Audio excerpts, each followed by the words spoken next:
ಕನಕಪುರ ಕಾಶ್ಮೀರದ ಪಹಲ್ಗಾಮ್ನಲ್ಲಿ ನಡೆದ ಭಯೋತ್ಪಾದಕ ದಾಳಿಯನ್ನು ಖಂಡಿಸಿ ಪ್ರತಿಭಟನೆ ನಡೆಸಿದರು.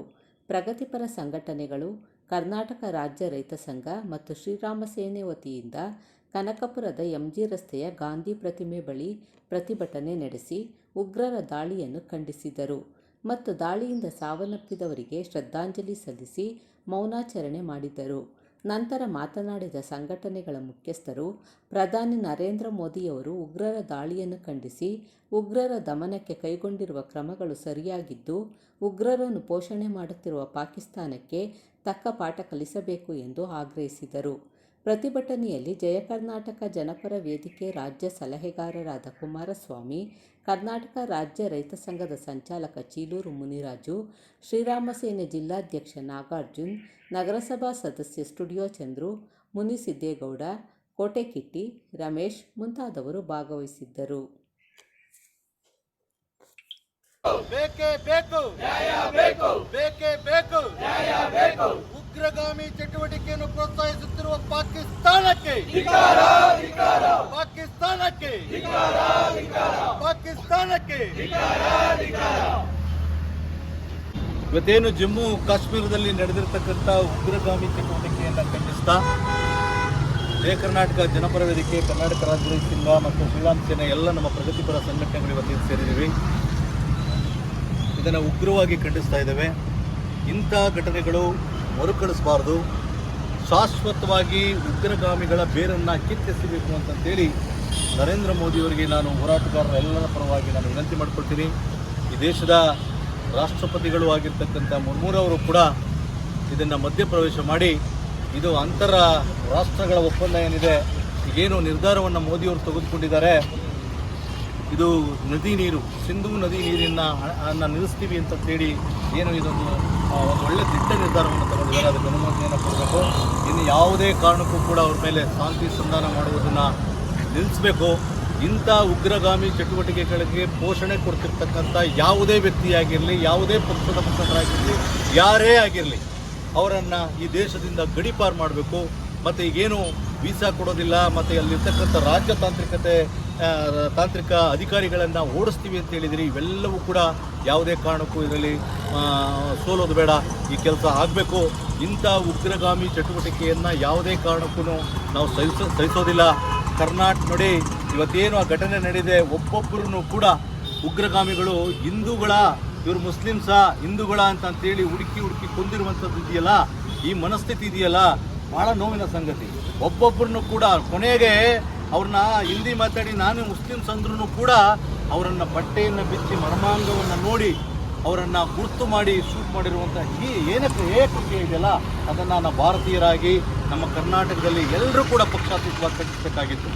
ಆದರೆ ಈ ವೋಟ್ ಬ್ಯಾಂಕ್ಗೋಸ್ಕರ ಈನ ಮನಸ್ಥಿತಿ ಇರ್ತಕ್ಕಂಥ ರಾಜಕಾರಣಿಗಳು, ರಾಜಕೀಯ ಪಕ್ಷಗಳು ಎಲ್ಲೂ ಕೂಡ ಧ್ವನಿಯನ್ನು ಎತ್ತುತ್ತಾ ಇಲ್ಲ. ನಾನು ಕರ್ನಾಟಕದ ಮುಖ್ಯಮಂತ್ರಿ ಸಿದ್ದರಾಮಯ್ಯನವ್ರಿಗೆ ಒಂದು ಮಾತು ಹೇಳಲಿಕ್ಕೆ ಬಯಸ್ತೀನಿ. ಏನಾದರೂ ಜಮ್ಮು ಕಾಶ್ಮೀರದಲ್ಲಿ ನೀವು ಡಿ.ಕೆ. ಶಿವಕುಮಾರ್ ಅವರು, ಜಮೀರ್ ಅಹ್ಮದ್ 3 ಜನನೂ ಆ ಪ್ಲೇಸಲ್ಲಿ ಇದ್ದಿದ್ರೆ, ಜಮೀರ್ ಅಹ್ಮದ್ ಅವರು ಒಬ್ಬರನ್ನು ಬಿಟ್ಟು ನಿಮ್ಮಿಬ್ಬರನ್ನು ಕೂಡ ಕೊಲೆ ಮಾಡ್ತಿದ್ರು ಉಗ್ರರು. ಅಲ್ಲಿ ಜಮೀರ್ ಅಹ್ಮದ್ ಮುಸ್ಲಿಮ್ಸ್ ಅಂತ ಮಾತ್ರ ಅವನು ಬದುಕು ಬರ್ತಿದ್ದ. ನೀವು 3 ಜನ ಅದೇ ಪ್ಲೇಸಲ್ಲಿ ನೀವು ಇದ್ದಿದ್ರೆ, ಉದಾಹರಣೆಗೆ ನಿಮ್ಮಿಬ್ಬರನ್ನು ಕೂಡ ಈ ಭಯೋತ್ಪಾದಕ ಸಂಘಟನೆಗಳು ಗುಂಡಿಕ್ಕಿ ಕೊಡ್ತಿದ್ದೋ. ಆದರೆ ಇಂಥ ಭಯೋತ್ಪಾದನೆ ಮಾಡ್ತಕ್ಕಂಥ ಸಂಘಟನೆಗಳನ್ನು ಯಾರು ಕೂಡ ಪೋಷಣೆ ಮಾಡುವಂಥ ಸರಿ ಇಲ್ಲ. ಇನ್ನು ಮುಂದೆ ಆದರೂ ಒಂದು ಸಮುದಾಯವನ್ನು ಓಲೈಸಿಕೊಳ್ಳುವಂಥ ಮನಸ್ಥಿತಿಯನ್ನು ಈ ರಾಜ್ಯದ ಮುಖ್ಯಮಂತ್ರಿಗಳು, ಉಪಮುಖ್ಯಮಂತ್ರಿಗಳು ನೀವು ಬಿಡಬೇಕು. ಇಲ್ಲ ನಮ್ಮ ಹಿಂದೂ ಸಂಸ್ಕೃತಿಯನ್ನು, ಹಿಂದೂ ಜನಾಂಗವನ್ನೇ ಹಾಳು ಮಾಡಲಿಕ್ಕೆ ಬಂದಿರತಕ್ಕಂಥ ಉಗ್ರಗಾಮಿ ಚಟುವಟಿಕೆಗಳನ್ನು ಹತ್ತಿಕ್ಲಿಕ್ಕೆ ಆಗೋದಿಲ್ಲ. ಇಂಥ ಮನಸ್ಥಿತಿಯಿಂದ ಹೊರಬರಬೇಕು. ಯಾರೇ ಆಗಿರಲಿ, ಎಷ್ಟೇ ದೊಡ್ಡ ವ್ಯಕ್ತಿ ಆಗಿರಲಿ, ನಮ್ಮ ದೇಶ ಮುಖ್ಯ, ನಮ್ಮ ಭಾಷೆ ಮುಖ್ಯ, ನಮ್ಮ ಧರ್ಮ ಮುಖ್ಯ. ಈ ಧರ್ಮದ ವಿಚಾರದಲ್ಲಿ ರಾಜಕಾರಣ ಮಾಡ್ತಕ್ಕಂಥ ಯಾವುದೇ ವ್ಯಕ್ತಿ ಆಗಿರಲಿ ಅವರನ್ನು ಗುಂಡಿಕ್ಕಿ ಕೊಲ್ಲಬೇಕೇ ಹೊರತು ಈ ಉಗ್ರಗಾಮಿ ಚಟುವಟಿಕೆಗೆ ಪ್ರೋತ್ಸಾಹ ಮಾಡಬಾರ್ದು. ಹಾಗಾಗಿ ರಾಜ್ಯ ಸರ್ಕಾರ ಕೂಡಲೇ ಕಟ್ಟುನಿಟ್ಟಿನ ಕ್ರಮವನ್ನು ತಗೊಳ್ಬೇಕು. ಎಲ್ಲೆಲ್ಲಿ ನಮ್ಮ ಟೂರಿಸಂ ಪ್ಲೇಸ್ಗಳಿದ್ದಾವೆ, ಏನು ಪ್ರವಾಸಿ ತಾಣಗಳಿದ್ದಾವೆ, ಅಲ್ಲೆಲ್ಲರೂ ಕೂಡ ಬಿಗಿ ಭದ್ರತೆ ಹಾಕಬೇಕು.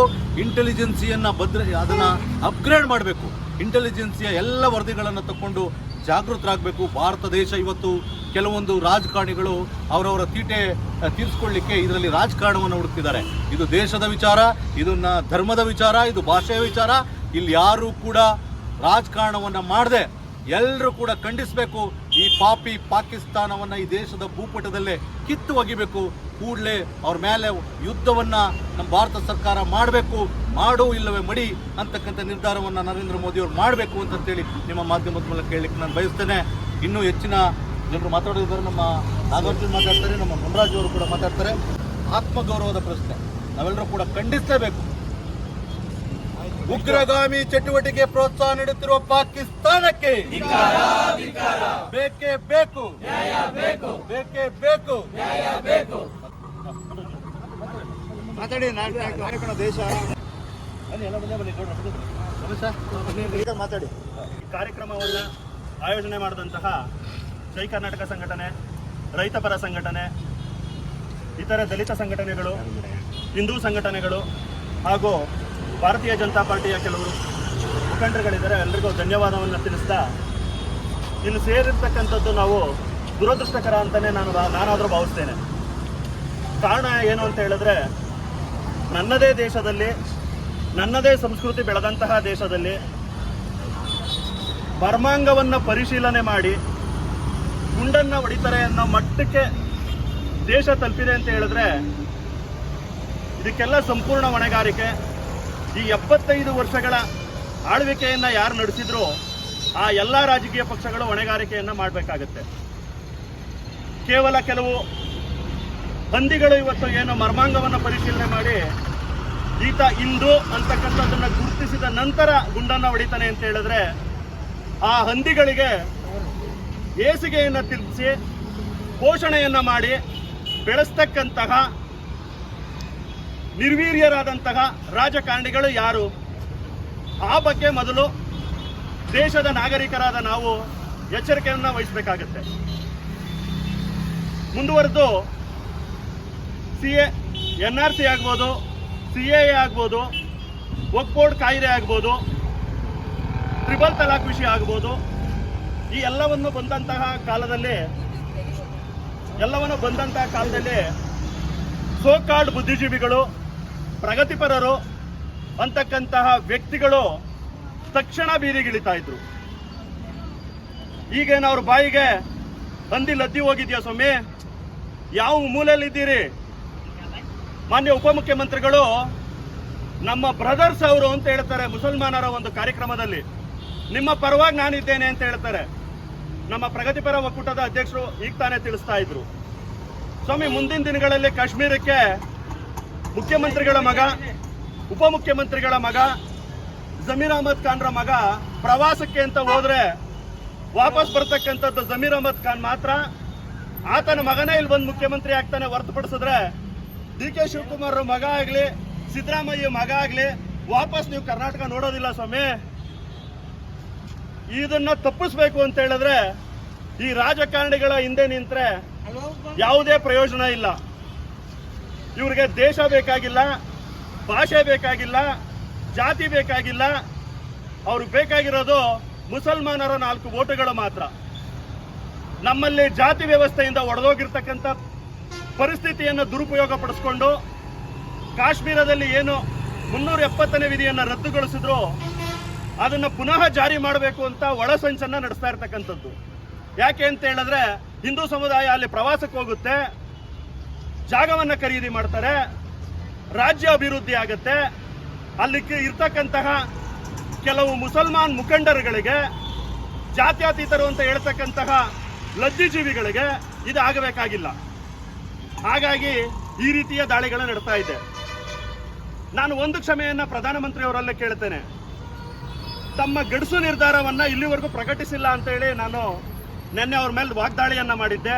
ಆ ವಿಷಯಕ್ಕೆ ಕ್ಷಮೆಯನ್ನ ಕೇಳ್ತಾ, ತಾವು ಸಿಂಧು ನದಿ ಒಪ್ಪಂದದ ವಿಷಯ ಆಗ್ಬೋದು, ವಾಘಾ ಬಾರ್ಡರ್ ಅಲ್ಲಿ ತೆಗೆದುಕೊಂಡಿರ್ತಕ್ಕಂತಹ ನಿರ್ಧಾರವಾಗಬಹುದು, ವೀಸಾ ವಿಷಯದಲ್ಲಿ ತೆಗೆದುಕೊಂಡ ನಿರ್ಧಾರವಾಗಬಹುದು, ರಾಜತಾಂತ್ರಿಕರನ್ನ ಈ ಕೂಡಲೇ ಒದ್ದು ಹೊರಗಾಕಿರ್ತಕ್ಕಂತಹ ನಿರ್ಧಾರಗಳಿಗೆ ಅಭಿನಂದನೆಯನ್ನ ಸಲ್ಲಿಸ್ತೇನೆ.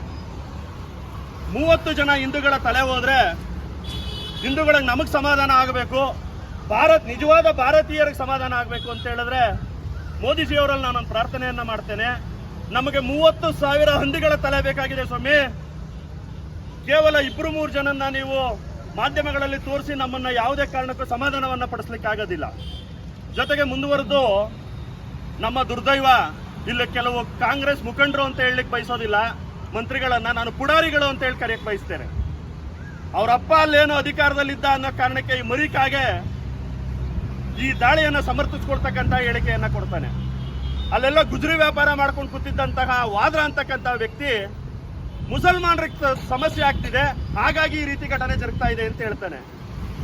ಸ್ವಾಮಿ, ಯಾವ್ದಾದ್ರು ಮುಸಲ್ಮಾನ್ ಮನೆಯಲ್ಲಿ ನಾಯಿ ಸತ್ತಿದ್ರು ಇಷ್ಟರಲ್ಲಿ ನೀವು ಬೀದಿಲಿ ಇರ್ತಾ ಇದ್ರಿ. ಸತ್ತಿರೋದು ಹಿಂದೂಗಳಾಗಿರೋದ್ರಿಂದ ನಿನ್ನ ಹೆಂಡತಿ ಆಗ್ಬೋದು, ನಿನ್ನ ಮಾವ ಇಲ್ಲ, ನಿಮ್ಮ ಅತ್ತೆ ಆಗ್ಬೋದು, ಬುದ್ಧಿ ಇಲ್ಲದೆ ಇರ್ತಕ್ಕಂತಹ ನಿನ್ನ ವಿರೋಧ ಪಕ್ಷದ ನಾಯಕ ಆಗ್ಬೋದು, ಬೀದಿಗೆ ಬರದೇ ಇರೋ ಕಾರಣ ಏನು ಅಂತ ಹೇಳಿದ್ರೆ ಸತ್ತಿರ್ತಕ್ಕಂಥ ಹಿಂದೂಗಳೇ ಹೊರತು ಯಾವುದೇ ಮುಸಲ್ಮಾನ್ ಮನೆಯ ನಾಯಿಗಳಲ್ಲ. ಈ ಎಲ್ಲವನ್ನು ಜನತೆ ಈಗಾದರೂ ಎಚ್ಚೆತ್ತುಕೊಂಡು ಜಾತಿ ವಿಷಯದಲ್ಲಿ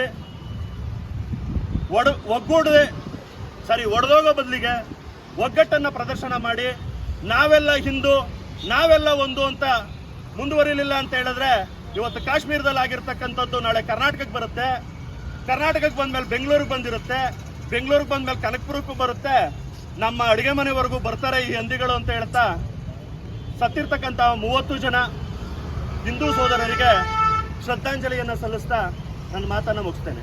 ಜೈ ಶ್ರೀರಾಮ್. ಹೋರಾಟವನ್ನು ರೂಪಿಸಿರ್ತಕ್ಕಂಥ ಕುಮಾರಸ್ವಾಮಿ ಸರ್ ಅವರೇ, ಚಂದ್ರು ಸರ್ ಅವರೇ,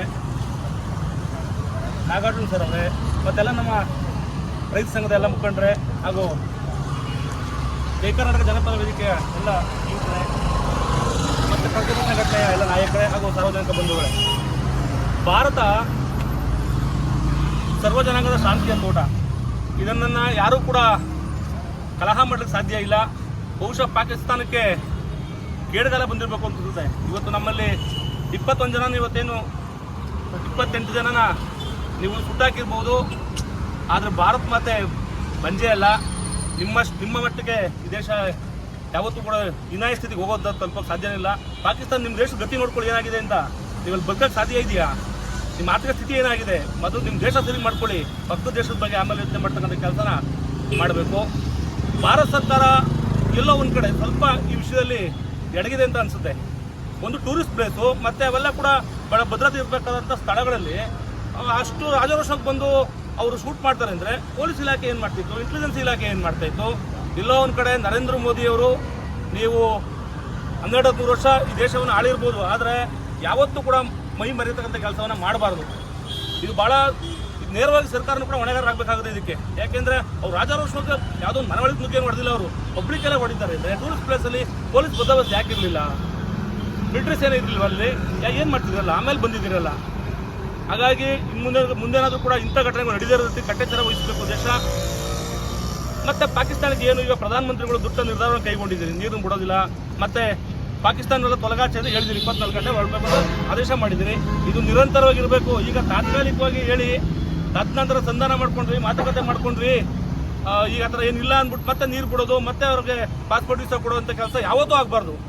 ಅವ್ರನ್ನ ಯಾವತ್ತೂ ಕೂಡ ಭಾರತಕ್ಕೆ ಕಾಲಿಡೋಕ್ಕೆ ಅವಕಾಶನೇ ಕೊಡದೇ ಇರೋ ರೀತಿಯಲ್ಲಿ, ಮತ್ತು ಕ್ರಿಕೆಟ್ ಮ್ಯಾಚ್ ಆಗಿರ್ಬೋದು, ಯಾವುದೇ ಆಗಿರಲಿ ಪಾಕಿಸ್ತಾನಿಗಳನ್ನ ಹತ್ತಿರಕ್ಕೆ ಸೇರಿಸ್ಬಾರ್ದು. ಆ ದೇಶದ ನಮ್ಮ ಯಾವುದೇ ಆಟಗಳನ್ನು ನಿರ್ಬಂಧಿಸಬೇಕು, ಹೊಂದಾಣಿಕೆಯಲ್ಲಿ ನಿರ್ಬಂಧಿಸಬೇಕು. ನಮಗೂ ಅವ್ರಿಗೂ ರಫ್ತಾಗಲಿ ಅಮ್ಮದಾಗಲಿ ಯಾವುದೂ ಕೂಡ ಆಗಬಾರ್ದು ಅಂತ ಒಂದು ನಿರ್ಧಾರವನ್ನು ನರೇಂದ್ರ ಮೋದಿಯವರು ಕೈಗೆತ್ಕೋಬೇಕು. ಮತ್ತು ವಿರೋಧ ಪಕ್ಷಗಳು ಕೂಡ ಕಾರಣಗಿವೆ, ರಾಜ್ಯ ಸರ್ಕಾರದಲ್ಲಾಗಿರ್ಬೋದು, ಕೇಂದ್ರದಲ್ಲೂ ಕೂಡ ವಿರೋಧ ಪಕ್ಷಗಳು ಕಾರಣವಿವೆ. ಇಂಥ ವಿಚಾರದಲ್ಲಿ ತಮ್ಮ ಸ್ವಾರ್ಥವನ್ನು, ರಾಜಕೀಯವನ್ನು ಬಿಟ್ಟು ಎಲ್ಲರೂ ಕೂಡ ದೇಶವನ್ನು ರಕ್ಷಣೆ ಮಾಡ್ತಕ್ಕಂಥ ಕೆಲಸಕ್ಕೆ ಮುಂದಾಗಬೇಕು ಅಂತ ಹೇಳ್ತಾರೆ. ಮತ್ತೆ ಮುಗಿಸ್ತೇನೆ.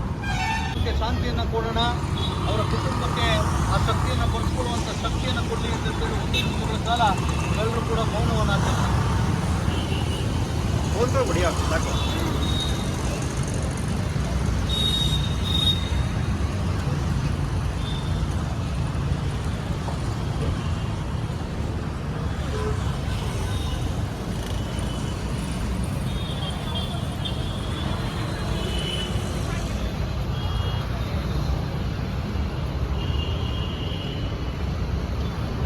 ಧನ್ಯವಾದ. भारत माता की जय, भारत माता की जय।